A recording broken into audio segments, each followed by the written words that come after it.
આજે આપણે બનાવીશું તડકા દાળ।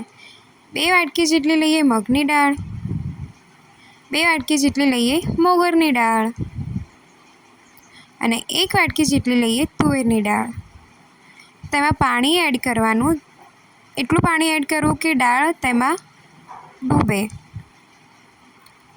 અને દાળને 2-3 મિનિટ સુધી મૂકી રાખવી। પછી કુકરમાં આપણને પાણી એડ કરીએ। પાણી ઉકળે એના પછી આપણની જે દાળ હતી એ પાણીમાં એડ કરવાની।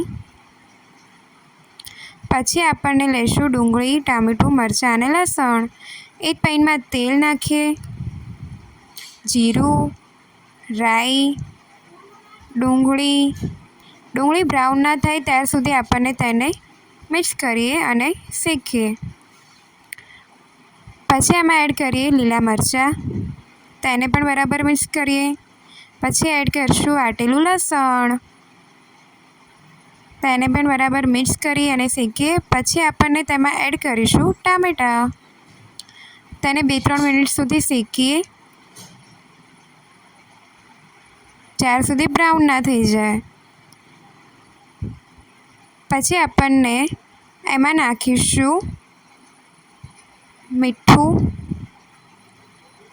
ધાણા જીરું, હળદર, લાલ મરચું।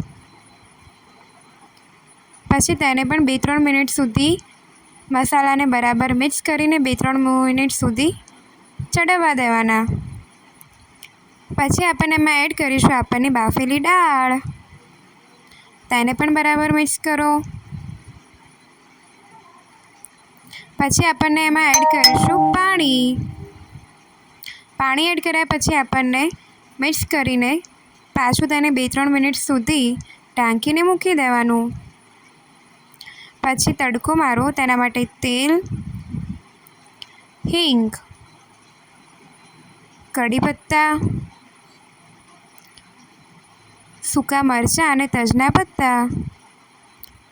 પછી આપણને તેમને દાળની અંદર ઉમેરી દઈશું। પછી તરત ઢાંકી દેવાનું 2 મિનિટ। પછી પાછું તેને હલાવવાની, દાળને પાછી ઢાંકી દઈશું 2-3 મિનિટ સુધી। પાછું તેને મિક્સ કરીએ બરાબર દાળને, તેમાં એડ કરીએ કોથમીર। પાછી 2-3 મિનિટ સુધી તેને ઢાંકીને મૂકી દઈશું ને દાળ